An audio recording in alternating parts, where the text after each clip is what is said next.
Good morning, everybody. And again, to the frontline essential personnel out there every day, thank you for what you're doing. As always, to everyone out there doing what they should be doing, thank you. Sadly, though, today we had two more Albany County residents pass away, two women, one in her 90s, one in her 70s. Both residents of Shaker Place Nursing Home that we run, both with underlying health issues. But again, my condolences, my prayers, my love go out to the family, to the other 47 families, and the two new ones at these difficult times, regardless of the age or regardless of the situation. It's not easy. So our thoughts and prayers are not just with the families, but to our workers that take care of these residents and what they do day in, day out. So thank you as always. Today we are at 1,224 positive cases. That's up 25 from yesterday. We're at 1,101 people under mandatory quarantine. That's down 10 from yesterday. And we're at 4 people under precautionary, which is down 6, which is good. Our Shaker Place Nursing Home stays the same, 48 residents, 2 have recovered, 15 employees tested positive, and 9 have recovered and are back to work. That all stays the same. That has not changed. And we are still aggressively testing out there and staying on top of it. 2,601 people have completed quarantine. Out of that, 621 tested positive and have recovered, which is also good. There are now 32 people hospitalized. That's up 2 from yesterday at a rate of 2.6% of those that have tested positive. We are currently at 7 people in our ICU. That's down 1 from yesterday, which is also good news. Again, I want to remind everyone listening to this and watching us, please, by all means, go through your doctors, go to UAlbany first and foremost, and we can't thank everyone that what they're doing up at UAlbany and keeping that up and running. Rite Aid, we have Whitney Young with our mobile sites that we have announced, and our site in Gilderland. Please, if you have any signs and symptoms, and I imagine Dr. Whalen will go over that again, and please go get checked. And just as a reminder, the Rite Aid, you have to go to the Rite Aid website, and as always, if you're going to the mobile testing sites, the number's 465-4771. As always, the area code 518-465-4771.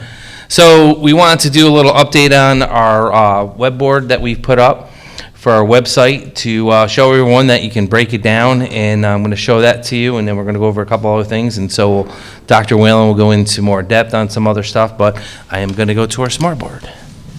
So as you can see, this was updated last on May 3rd with the 47 hospitalization rate, current and all that stuff in healthcare is at 26.8, and then you see the ICU, which again was based on yesterday. The numbers change, and the numbers are going to change every day, and it's hard. We can't update it first thing in the morning, but we do it every night, and then you see our cases and everything else, and that's our tracker. And what we've been trying to figure out, did we hit the APAC, or things going down, because we watch these numbers going forward and here and how it's going. If you look at the 24th, it just shows that was the highest peak we're at. And the fact that we've been aggressively testing, where are we at? So these are things that Dr. Whalen will get into that we have to talk about more to figure out how do we reopen. Are we at that APAC? Did we pass the APAC? And is the testing going to show that we need to be to start to reopen? Here's all the different zip codes as everyone. But again, and I know I took criticism for the first time that we put this up there. People said I was trying to scare the 20 to 29-year-olds. But still, if you look at the 20 to 29-year-olds versus the 50 to 59, which is our highest, they're pretty close. People, they're pretty close. And what we have said time and time again, yes, they have no signs and symptoms most of the time, and most of the time they'll go out and don't even know they have it, but they're spreading it to people that have underlying health issues or might have other issues going on, and they put it out in the community. And again, if you look at the 70, 79-year-olds from 70 to 79, and the rest, it shows this, and Dr. Whalen will go over the statistics of all that stuff in there. But one of the other points, we've tested as of the 2nd, 11,563 out of that, 1,258 were positive. That number's a little bit different because the state, they have to, and Dr. Whelan can explain that if you have any questions. Sometimes we get people that don't belong to us, and once they go through all the data, the mapping and tracing, it goes the other way. So these are things that we have to continue to monitor, and how do we reopen? I spent yesterday afternoon talking to a variety of business owners that are alarmed, that are afraid that they're not going to be open, can't reopen. What are we going to do? Again, the more aggressive we get with testing, the more we work together in a partnership to figure this out, the better. And first and foremost, the safety and health of the residents of Albany County are my first priority. And I understand these business owners, and my heart goes out to every one of them. We don't want them to go bankrupt. We don't want them to close their businesses. They put their sweat and tears into these companies. They're part of our family. When you go to a restaurant, they become family. You go to a certain store, they become part of our family. You know, you think of the experiences you have at Huck Finn's. You go down there and you go on the playground, or you're inside the building. They become part of our family. Golf courses become part. Salons, seeing that person once a day or once a week that do different things for you that you go out, become part of your family. You enjoy doing that. Or shopping at Stuyvesant Plaza or Cross Gates. So we have to continue to address these issues, figure out how we can open up, but open up in a safe manner. And unfortunately, everyone's watching Georgia and Texas to see what goes on there, because Georgia fully opened up. And I hate to say it, they've become the, how would you say it nicely, the guinea pig of the United States, of seeing how that's going to affect their people. I don't want to be that person. I don't want to be that person to stand here and say, sorry, we had 5 more people die. And I know it gives people a little security when you say they have underlying health issues. Some don't want me to say it, some want us to say it. It gives them insurance. Again, I tell people since the beginning, it's a marathon, not a sprint. We need to change. We need to be part of the solution, not part of the problem. And we need to work together, because we'll figure this out together. But Dr. Whelan. Thank you, County Executive McCoy. So I'm just going to return to the data dashboard and provide a little more information. As the County Executive indicated, this is our trend of positive cases over time. We did start to see, if you do a line of best fit, which is what we often do over these data points, we do see a slight increase, and we're continuing to monitor that. We know we've been doing more testing. More testing means more positives.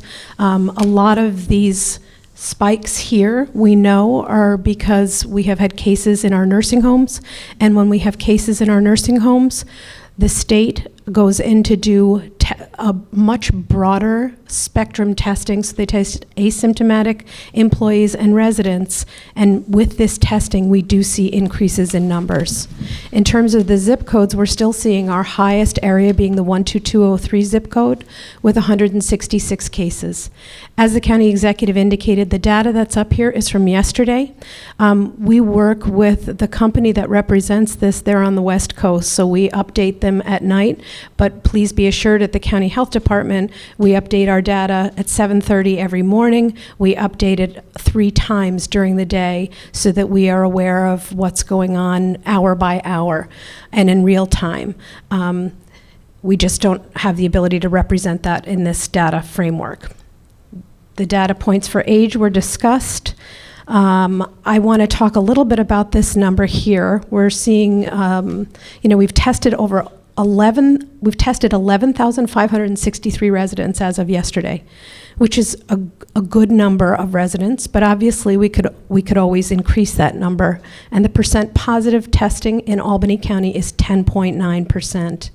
If we look at the data from the New York State Department of Health, in terms of Albany County, again, their data is a little bit different than ours because data points have to be cleaned at different times of the day.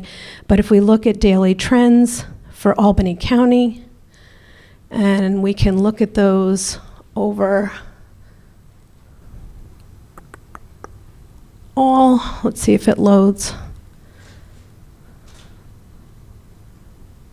There you go. Is that all? That's Allegheny, I'm sorry.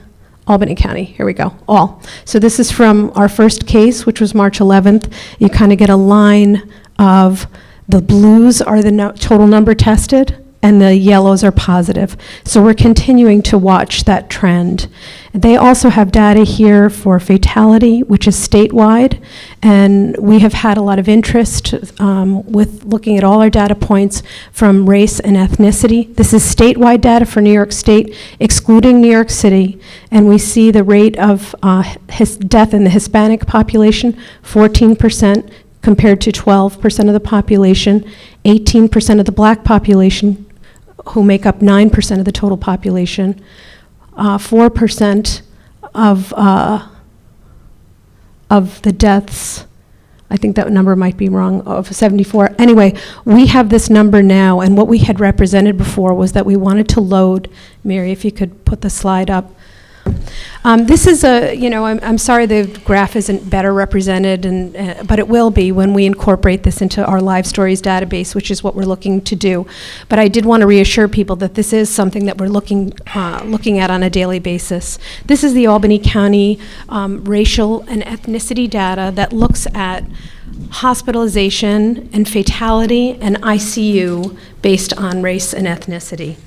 And what we see when we look at these numbers is that it also is based on age. So we're seeing that looking at the deaths, they fall disproportionately, as we would expect, to the older population. Ages 50 to 74 make up 46.8% of the deaths, and 75 plus make up 53.2% of the deaths. In terms of hospitalization and age demographics, it is similar. 55.9% of those hospitalized are between the ages of 50 and 74. These are current hospitalizations. Ever hospitalized is 59.2 in this age group, and 75 plus, 38.2% current hospitalized, and 28.3 ever hospitalized. If we look at the age demographics and we compare them to county demographics, we again see what we are seeing across the nation. In terms of deaths, and again, the data is from yesterday, we have 2 additional deaths that would be reported on that would slightly change these numbers. When you're dealing with smaller numbers, additional 2 or 3 cases might cause a significant shift in the percentage, but as of yesterday, 19.1% of the deaths in Albany County were African American or black individuals. And this, if you compare with the county demographics of 11.4, you can see that it's disproportionate. In terms of hospitalization, 20.6% current hospitalizations are in African American individuals, and ever hospitalized, 26%. Ever in intensive care unit also is higher at 30.2%. So what we're seeing in the county, we are seeing across the country, that there is a disproportionate burden of illness on our communities of color, and this is something that we continue to watch and continue to urge those that live in these communities of the importance of trying to contain the illness via the strategies of social distancing and wearing a mask while in public. This is something that we continue to study. We'll learn more about it going forward and hopefully be able to give some more insight as to why this is happening. It's likely multifactorial. Another thing that I wanted to discuss that we've been getting questions on is the concept of herd immunity. This is something that's getting a lot of discussion as we talk about ways that we can approach the disease and ways that we may be able to open society back.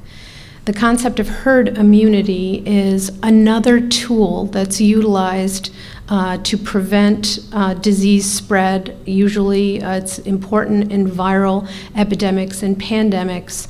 And it is the concept of how many people need to have immunity so that it is safe to be back in society. And this for COVID-19 is something we're learning a lot about, and we don't have all the answers on, and it's very problematic.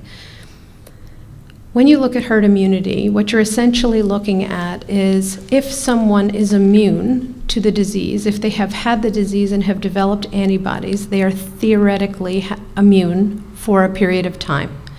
That person will serve as a block in transmission. So when you look at graphs, if one person gets the disease, we talk about the R0. One person may spread it to 2 others. They may spread it to 1 others. They may spread it to 3 others. If you have someone in the chain that's interrupting this spread because they're immune, that's helpful. As you look at the R0, you can calculate how many people you would need to be immune to COVID-19 to be able to prevent the spread if we were to get back to life as normal. Unfortunately, this is not straightforward with COVID-19 for several reasons. We do not know that having a disease and having antibodies confers immunity, and if so, how long does it confer immunity? The best way to confer immunity is when you have vaccine available. Some countries are using the concept of herd immunity to try to re-enter normal life without the vast containment strategies that we've implemented here. Their thinking is, well, if we know this is a disease that disproportionately affects older individuals, why don't we just tell our older individuals to stay home and let the young, healthy go back to work and continue life that way? Countries like Sweden are doing this kind of a strategy. The problem that happens with that is that we know that if you decide to do that while this immunity is being developed, there will be deaths. And the question is, how comfortable is a society with that? And thus far, in New York State, we have not been comfortable with that. And I think that that is something that we can all identify with and understand. We don't want to put people at risk.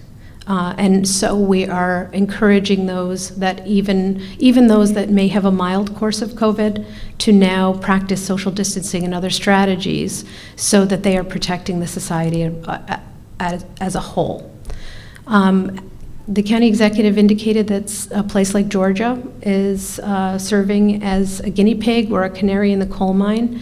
It'll be very important to watch what develops epidemiologically in the coming days and weeks with that behavior change in society, and I suspect that we will see higher rates of illness and higher rates of death. There's no simple answer to this, unfortunately. There's not a simple formula that we can plug in and say this is when it's safe to go back. Ultimately, what we're looking for is a vaccine, and we know that that is not going to be available for at least another year. And so that puts us in a position now of trying to determine as a society, utilizing the science that we know, which is very incomplete on COVID-19 and rapidly developing, how we inch back into life as we knew it. So I think this demonstrates the complexity of this decision. It demonstrates why it's necessary to utilize science and how a phased approach is the best approach, and following the data very closely. Because if we do decide to open things up and we do see rates of death and illness go up in the community, we need to guard our hospitals against surge capacity. We need to, guard against large numbers of deaths in populations that we're trying to prevent death in. And we may need to go back. So it's going to be a very dynamic situation going forward, and one that, the data that we collect every day will be very important to influence. Thank you, Dr. Whalen, as always. And I just want to remind everyone, this is the start of appreciation for Teachers Appreciation Week.